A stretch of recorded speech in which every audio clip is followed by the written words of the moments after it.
सभी खास मेहमान हमारे साथ बने हुए जिनसे हम चर्चा कर रहे हैं आतंकी हमले पर पेशावर में। लेकिन सवाल यह है कि बाचा खान यूनिवर्सिटी और इससे पहले न जाने कितने ऐसे जगहों पर आतंक का ये तांडव पाकिस्तान ने देखा है, लेकिन उसकी नीति बदलती नहीं है पाकिस्तान को लेकर। आखिर ऐसा पनाहगाह पाकिस्तान आतंकियों के लिए क्यों बन गया है कि पठानकोट में हिंदुस्तान में हमला हो तब नवाज शरीफ साहब को फोन पर बोलना पड़ता है कि हम आतंकियों पर कार्रवाई करेंगे, और अपने पेशावर में भी बार बार लहूलुहान यहां पर हो रहा है। इस सब पर जानने के लिए शायद हमें परवेज मुशर्रफ साहब जो पूर्व राष्ट्रपति है उनकी बात सुननी पड़ेगी, और सुननी पड़ेगी बात राष्ट्रपति बराक ओबामा की। लेकिन क्या पाकिस्तान सुनेगा? सुनिए पहले। For even without ISIL, even without Al-Qaeda, instability will continue for decades in many parts of the world. In the Middle East, in Afghanistan and parts of Pakistan, in parts of Central America and Africa and Asia. Some of these places may become safe havens for new terrorist networks.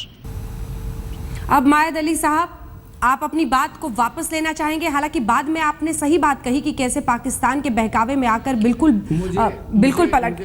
हाँ, लेकिन परवेज मुशर्रफ ने खुद कहा ना कि state help करता था। जब स्टेट पॉलिसी टेररिज्म बन जाए, जब स्टेट क्राफ्ट इस बात पर सीमित हो जाए कि कश्मीर में तबाही मचाने के लिए हम कैसे आतंक को बढ़ाएं, तो फिर तो दो मुंहा तरीका ही है ना। आप मेरी बात को पूरा नहीं होने दे रहे ना। मसला ये है कि आप मेरी बात सुन नहीं रहे हैं। मैं आपसे अर्ज करना चाह रहा हूँ कि एक तो आप बाकी सारी मतलब ओबामा साहब को भी याद आ गया कि यहाँ पाकिस्तान में टेररिज्म हो सकता है अगले 10 साल में। मुशर्रफ साहब ने भी कह दिया कि जी कश्मीर के लिए हम कर रहे थे, तो इसलिए मुझे ज़रा मुशर्रफ साहब आज जवाब देना कि उसामा बिन लादेन जो काकुल से पकड़े गए एबटाबाद से, उनको मैंने संभाला हुआ था, किसने संभाला हुआ था? मसला ये है कि फ़ौज के अंदर भी कुछ इस तरह के लोग हैं जो ये सारे काम कर रहे हैं। जाहिर है, मैंने आपसे कहा कि आपको जब तक तालिबान का कॉन्सेप्ट क्लियर नहीं होगा या इन लोगों का कॉन्सेप्ट क्लियर नहीं होगा उस वक्त तक आप बात नहीं कर सकते। ये एक जहन है भाई, मैं बार बार कह रहा हूँ, ये एक स्कूल ऑफ थॉट है, ये एक ही लोग हैं, ये मुख्तलिफ बैनर्स के नीचे काम कर रहे हैं। और ये फ़ौज ने अमेरिका के साथ मिलके 79 से बनाए थे, उसके बाद ये चलते आ रहे हैं। बाद में कुछ का रुख कश्मीर की तरफ हुआ, कुछ का रुख कहीं और हुआ, ये तो पता नहीं कहाँ कहाँ गए, और उसके बाद इनके हाथ नहीं रहे। हाँ, अब अगर आके फ़ौज उनको कंट्रोल करने की कोशिश कर रही है तो जाहिर है वो तंग हो रहे हैं इस चीज़ से। मुझे मुशर्रफ साहब पे बहुत हैरानी है कि वो अपने पूरे टेन्योर में उनको ये सारा कुछ नज़र नहीं आ रहा था। मुझे ज़रा बताएं ना इन्होंने क्या काम किया सिवाय लिप सर्विस के कि जी आज उनको बैन कर दिया तो उनका नाम लश्कर तैयबा से हटा के दावतुल इरशाद कर दिया। हमें याद नहीं है। संबित पात्रा जी आपकी बात पर जवाब देना चाह रहे हैं। दो तीन चीज़। पहले तो मायद अली साहब ने बाई एंड लार्ज सही बातें रखी, मगर जब इनिशियल उन्होंने रॉ का नाम लिया तो मैं उनको कहना चाहूँगा कि partial truth is more dangerous than a lie. आप अपने दिल से पूछिए, और पाकिस्तान का आवाम आज हकीकत जानता है, इसलिए कुछ तोड़ मरोड़ करके प्रस्तुत करना वो आवश्यकता नहीं। मैं दिल से मैं समझ रहा हूँ मायद अली साहब, मैं कंप्लीट कर लूँ साहब, उसके बाद आप जरूर बताइएगा। दूसरी बात, आपने इंटरव्यू तो सुनाया परवेज मुशर्रफ का। मैं इंटरव्यू के एक अगले हिस्से में, जहां तक मुझे याद है, परवेज मुशर्रफ ने कहा कि ओसामा बिन लादेन और हाफिज सईद उनके हीरो हैं। हीरो शब्द का इस्तेमाल भी किया गया। और याद रखिए कि परवेज मुशर्रफ कोई साधारण व्यक्ति नहीं है। He is not just a political commentator, he is a former head of the country, former president of America. इसलिए जो ऑफ पाकिस्तान, जो पाकिस्तान को कभी अपने नीति से चला रहे थे, जो पाकिस्तान के सर्वे सर्वा थे, जब वो ओसामा बिन लादेन को या वो फिर हाफिज सईद को हीरो मानते हैं तो एक बहुत बड़ा अंडरकरंट जो पाकिस्तान में है वो सरफेस में आता है। तीसरी बात आपने बिल्कुल सही कही। देखिए कि इन्वॉल्वमेंट और ये जो तालिबान है ये न जाने कहां कहां गए। मैं आपको दो लोगों की बात याद दिलाता हूं। एक तो काजी जो आपके मेंबर ऑफ पार्लियामेंट थे, खुद फ्लोर ऑफ पार्लियामेंट में उन्होंने 26/11 में पाकिस्तान के हाथ होने को कबूल किया। और तारिक कोसा साहब जो आपके पुलिस के डीजी है, डायरेक्टर जनरल थे, उन्होंने 26/11 में 8 क्वेश्चंस रख के कि किस प्रकार पाकिस्तान के इन तंजीमों का हाथ उसमें था, बड़े स्पष्ट रूप से दिखाया है। तो मुझे लगता है अब जगने का वक्त आया है, और बड़ा दुख है कि जगने का वक्त भी बच्चों के खून के ऊपर आया है। अब जग जाइए वरना बहुत देर हो जाएगी। सादिया जी, जगने का वक्त आया है, मुझे जवाब देने देंगी? जी देखिए, पहले से जाग चुके हैं, जगने का वक्त अभी नहीं आया है। और I will go back few before, जब आपने बात किया था कि पाकिस्तान को 2013 के इलेक्शंस हैं, वहां पर भी ऐसी जो एंटी स्टेट फोर्सेज हैं उन्होंने हेल्प किया, ऐसा कुछ भी नहीं है। ट्रांसपेरेंट इलेक्शन हुए थे 2013 में, और जिसके नतीजे में पीएम की गवर्नमेंट जो है वो फॉर्म हुई थी, और हमने आते ही नेशनल एक्शन प्लान जो फॉर्म किया था उसके तहत हम उस पर काम कर रहे हैं। और मुल्क में जो लॉ एंड ऑर्डर की सिचुएशन है और जो किसकी अमन और अमान की सिचुएशन है वो पीपल्स पार्टी के 5 इयर्स का जो रजीम था उससे कहीं ज्यादा बेहतर है। मैं सादिया जी आपसे एक सवाल पूछा, एक सेकंड सादिया जी एक सवाल जो मैं आपसे पूछना चाह रही हूँ उसका स्पेसिफिक जवाब। जनरल परवेज मुशर्रफ खुद बता रहे हैं कि कैसे इन आतंकी संगठनों को पहले पाला गया, और ये सवाल वो आपकी तरफ भी पूछ रहे हैं कि नवाज शरीफ का भी पहले शासन रहा है, पहले आपने इन आतंकी संगठनों को खूब पुचकारा, पनाह दिया और उसके बाद इनको बड़ा होने दिया ताकि वो कश्मीर में परेशानी पैदा करें, और अब वो इतने ताकतवर हो गए हैं कि पाकिस्तान को लहूलुहान कर रहे हैं।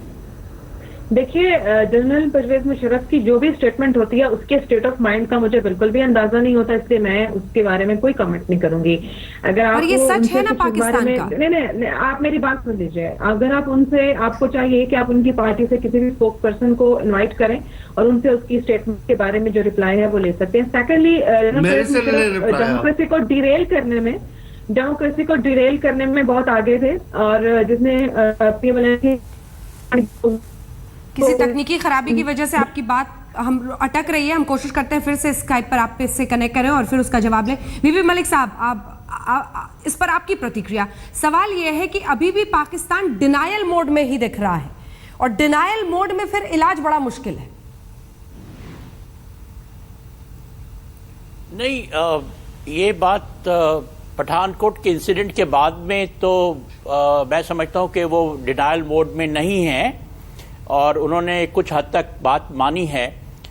चाहे उन्होंने बोला है कि वो एक्शन ले रहे हैं, अभी पता नहीं कि कितना एक्शन ले रहे हैं, लेकिन थोड़ी सी तब्दीली पाकिस्तानी प्राइम मिनिस्टर के माइंड में लगती है, ये देखने में लगती है। लेकिन अभी भी मैं वही बात कहना चाहता हूं कि जब तक आप इनका जो संगठन है, टेररिस्ट संगठन है, इनका इंफ्रास्ट्रक्चर नहीं आप उछाड़ उसको डिस्ट्रॉय नहीं करते हैं, तब तक तो ये लोग चलते रहेंगे।